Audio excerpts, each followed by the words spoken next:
That blesses me.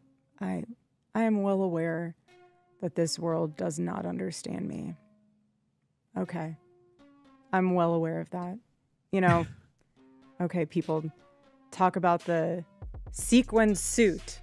You know, I wasn't going It's shopping and, ridiculous. one of our team members picked out outfits for me to wear that day. And my option was that or like this other outfit that didn't even fit. It's like, all right, I'll just wear it. Like, who really cares? Becomes a thing. Why is that even a discussion? But That's no, you're right. insane. So like, or my rings. This is huge because Erika Kirk has finally addressed the alleged AI Aspen video showing Charlie Kirk saying he's appointing her as the next CEO of Turning Point USA. During her podcast, she actually laughed about the whole thing and said the video is not AI.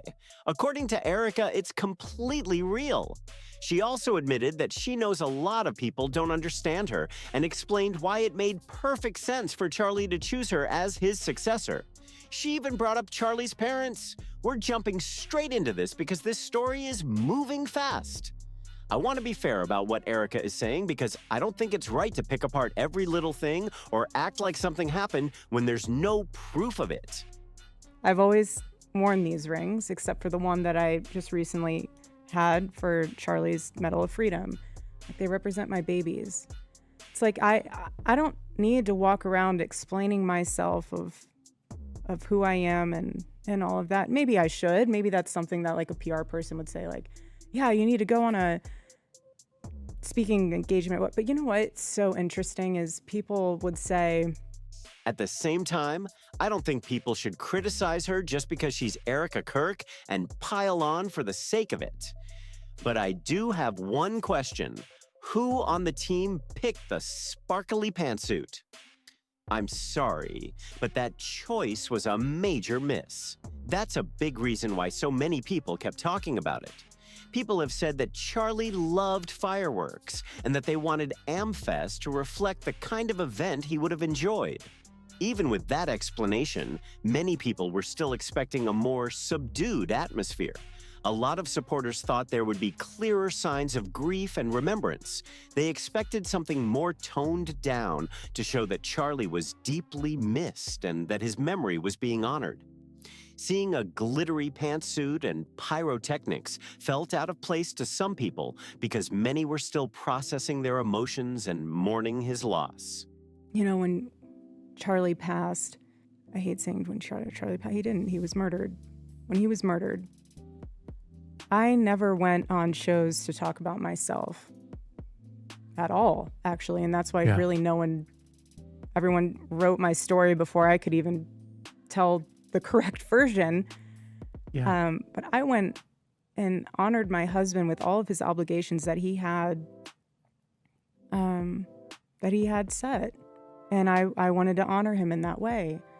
And, everyone will scrutinize and analyze, and they'll do all of that stuff until they're actually in the position of that person. And it's so easy to analyze someone.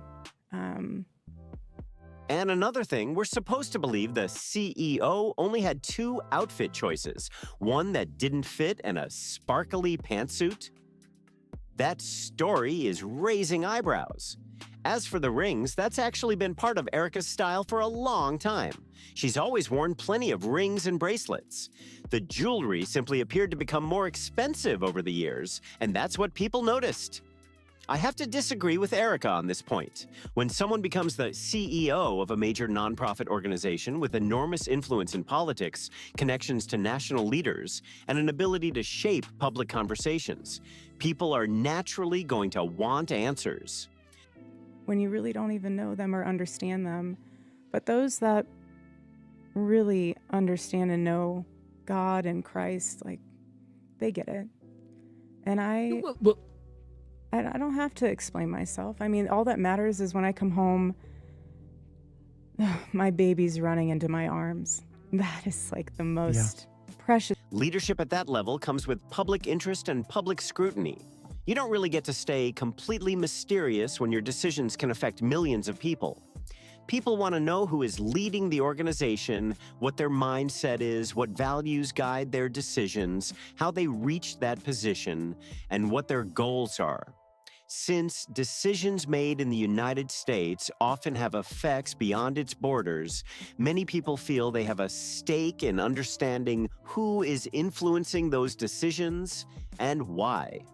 You know, it's so interesting too is Charlie and I, like, you know this, there was no separation between us, between anything. I mean, That's he's true. my best friend and love him so much. And, you know, even too, all this drama on the internet of people claiming that the video that I had in my YWLS intro was AI. And it's like, first of all, I would never, that's just sick to even think that someone would even make a fake AI version of your husband. But aside from that, like, full disclosure, obviously that video is not fake, but the interesting thing about all of this is Charlie and I were so in tune with each other.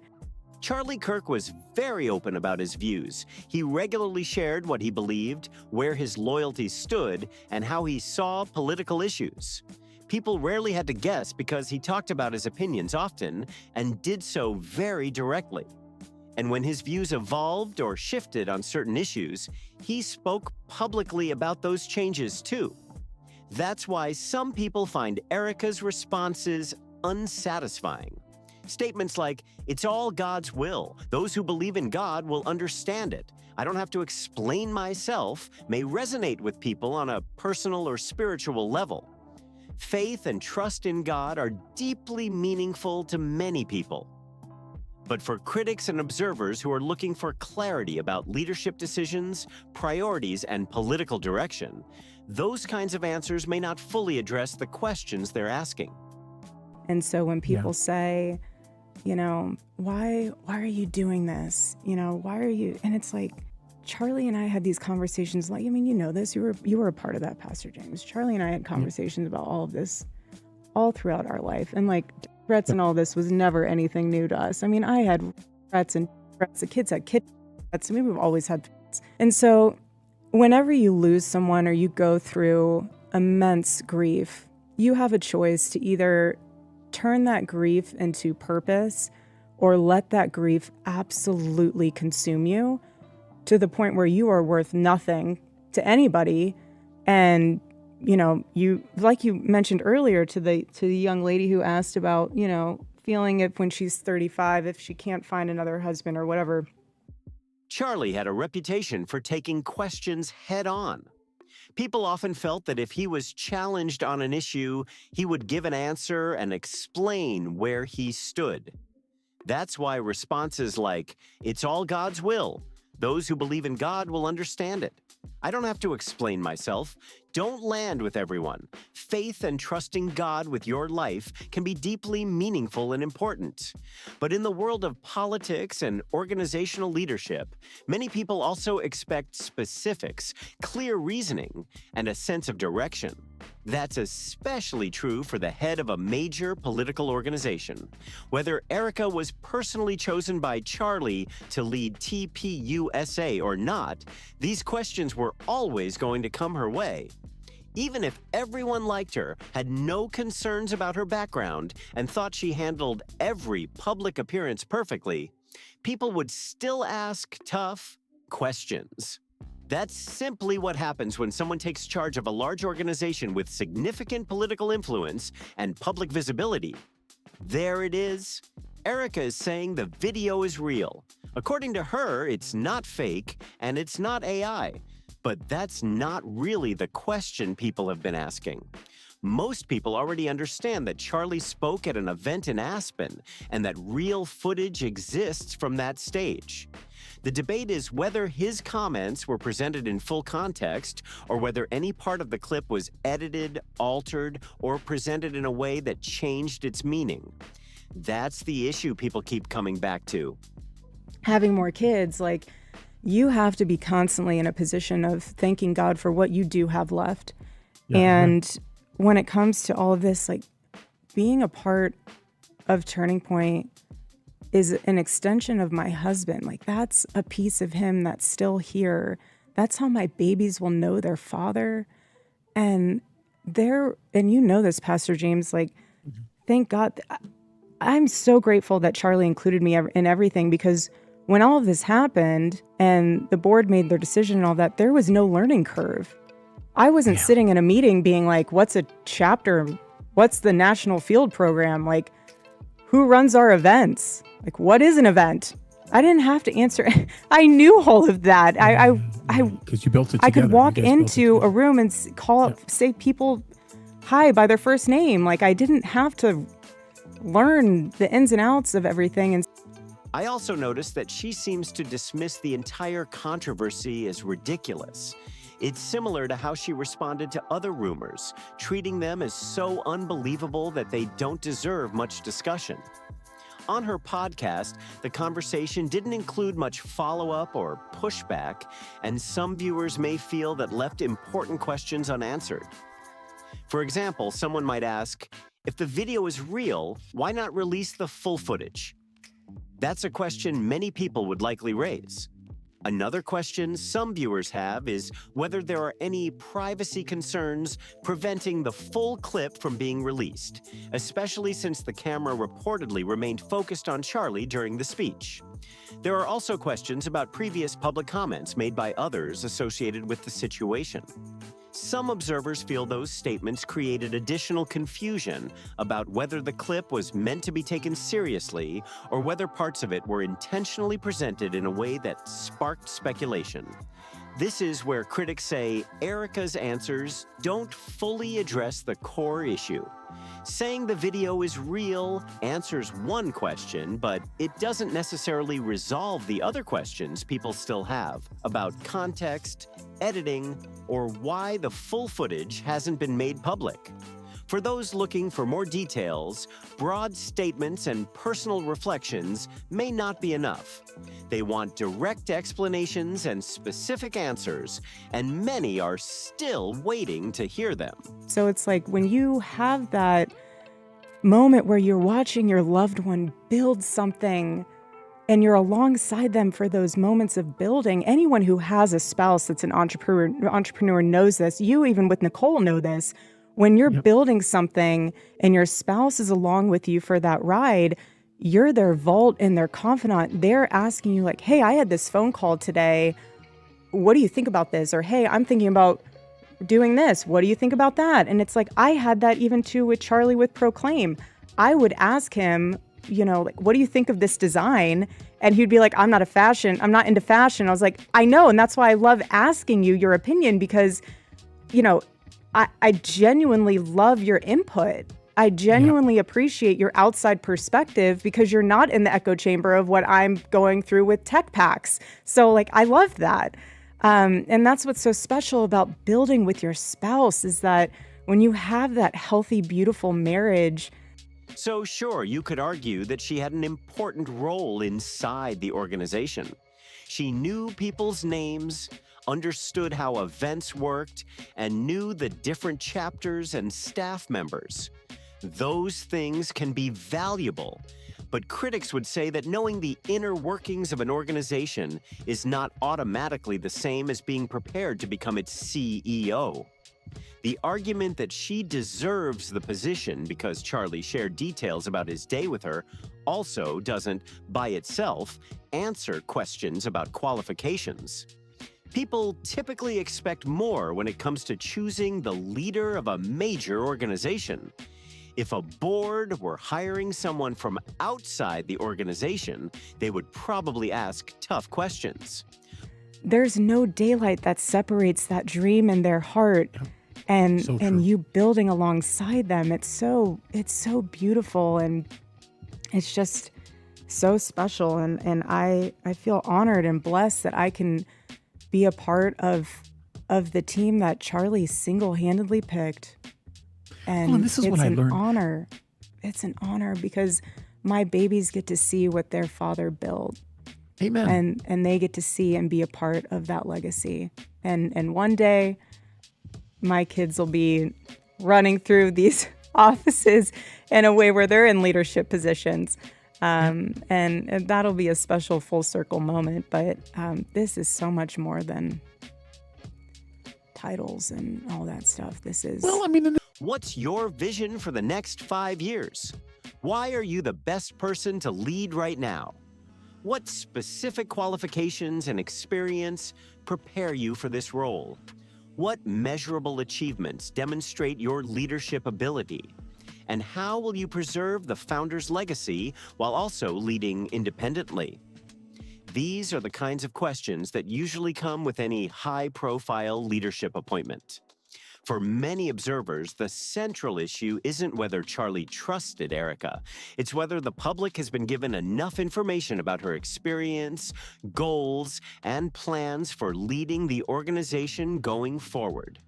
These people, they can try with their words or whatever else they want to get either a reaction or to hurt me, but I have survived the worst day of my life. Yeah.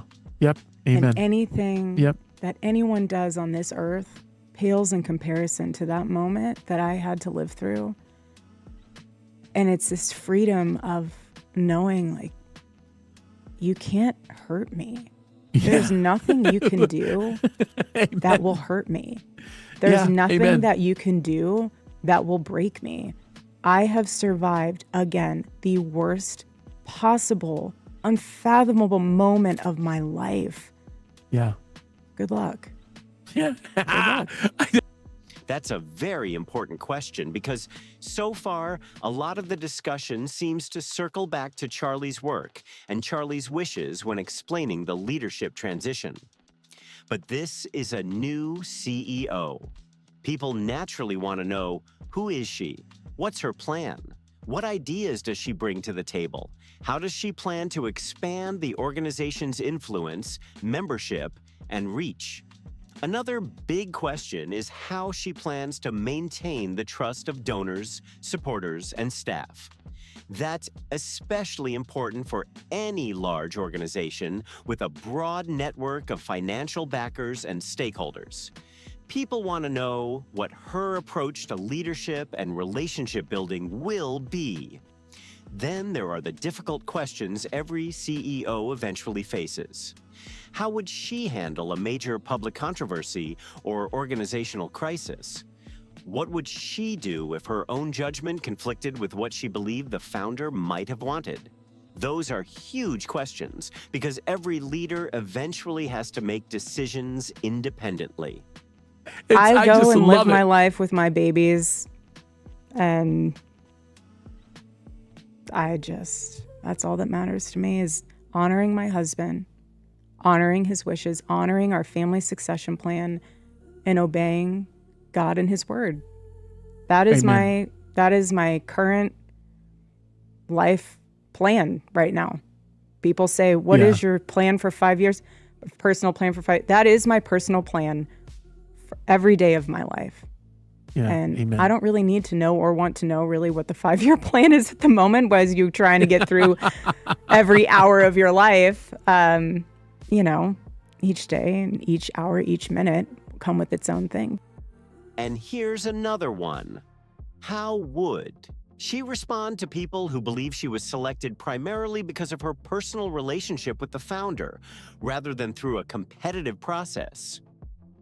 Up to this point, critics argue that references to Charlie's trust in her and their personal conversations don't fully answer those concerns. Many people are looking for more specifics about her qualifications, her decision-making style, and her vision for the future of the organization.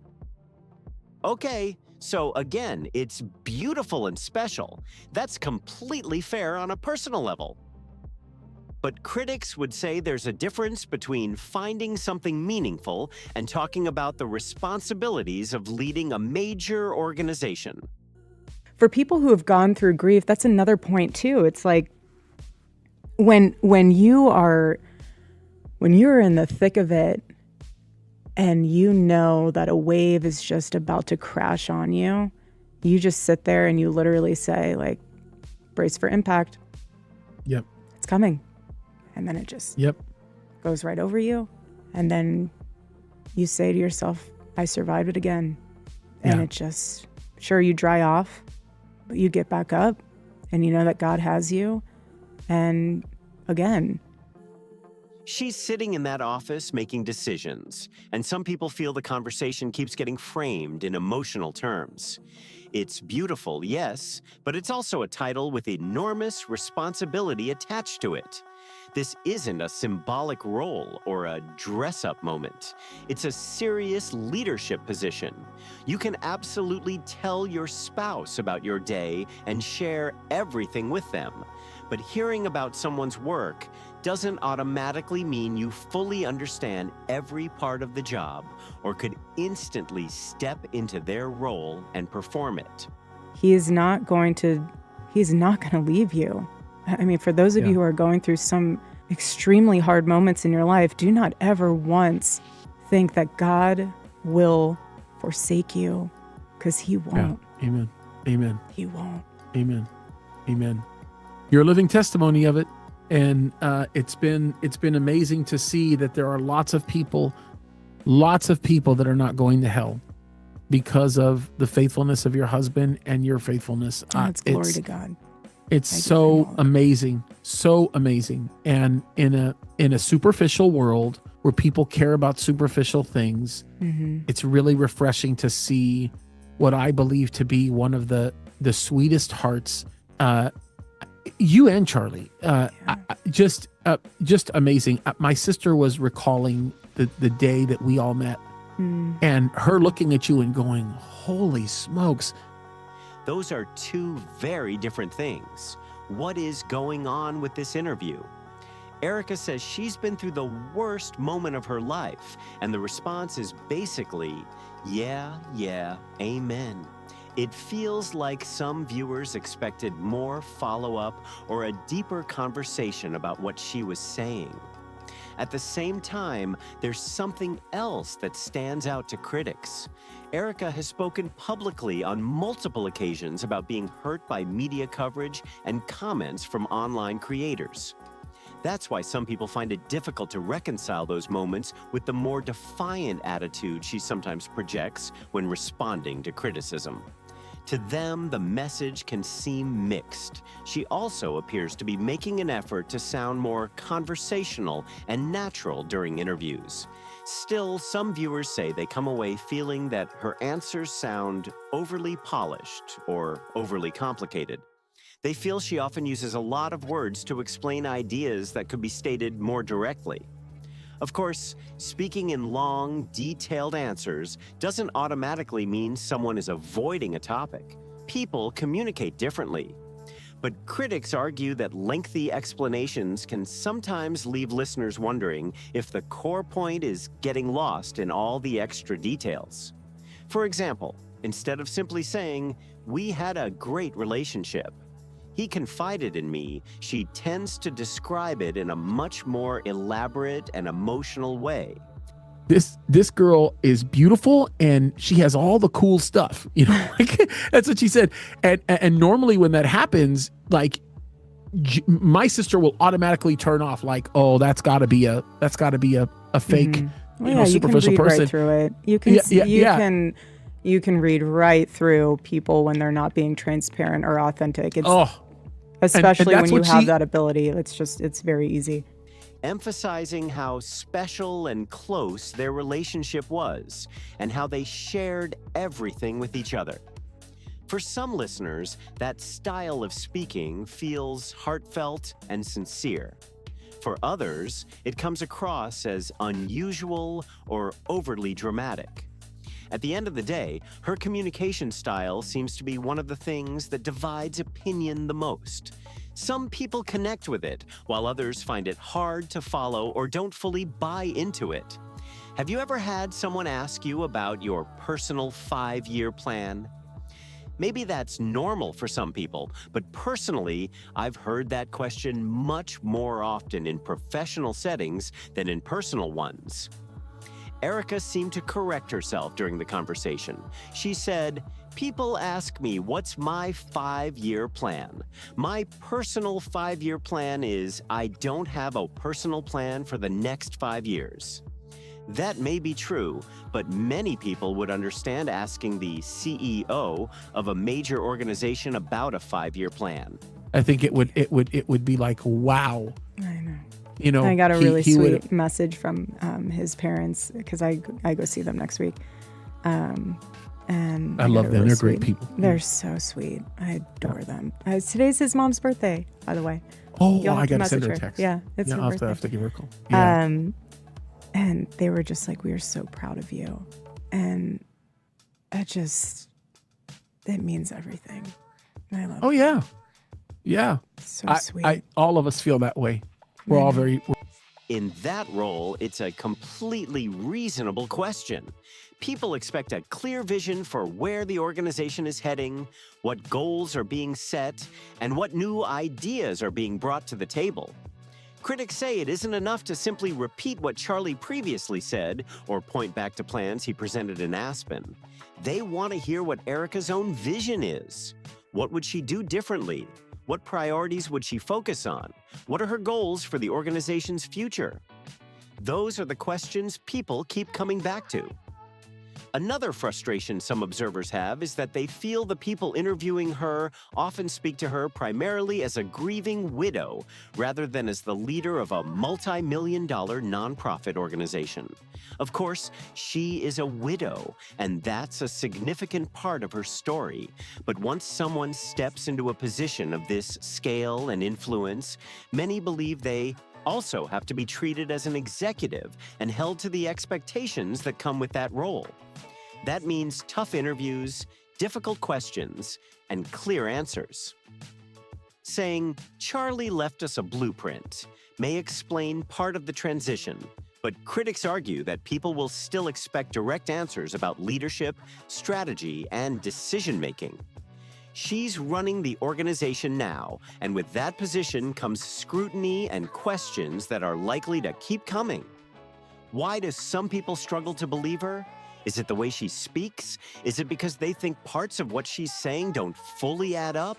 Or is it because they feel she's trying too hard to present herself in a certain way? Those are the questions some viewers seem to be asking. For them, her communication style can come across as very theatrical, with dramatic shifts in tone and a lot of expressive gestures. For example, she might say something like, "They're so sweet."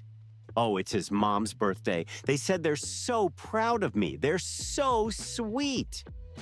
Could that be completely true? Absolutely, it's possible. The reality is that the public doesn't know. Charlie's parents are known for being very private people. They haven't publicly commented on many of the discussions surrounding the situation and may never choose to do so. Because of that, no one outside their personal circle can say for certain what they think. Maybe they are proud of her. Maybe they have a great relationship with her. We simply don't know. What some observers find interesting, though, is that this appears to be one of the first times Erika has publicly mentioned Charlie's parents in this context. Critics point out that they weren't notably discussed during other major public moments, such as memorial events or when she accepted the Medal of Freedom on Charlie's behalf. Some people have connected that timing to recent public conversations and commentary about what Charlie's parents might think of everything that's happening. But ultimately, any conclusions beyond the public facts remain speculation. She also didn't publicly mention Charlie's parents during the memorial speech or when she accepted the Medal of Freedom on his behalf. Some observers find that interesting, especially because recent discussions have raised questions about what Charlie's parents might think of Erika and everything that's happened. I even did an entire episode looking at Charlie's parents, focusing on public videos, Erika's speeches, and moments where they appeared not to acknowledge one another publicly. To some viewers, those interactions seemed unusual, although public appearances don't necessarily tell the whole story. As always, I'm curious what you think. Is Erika's statement that the Aspen video is real enough for you to move on from this topic, or do you still have questions that haven't been answered?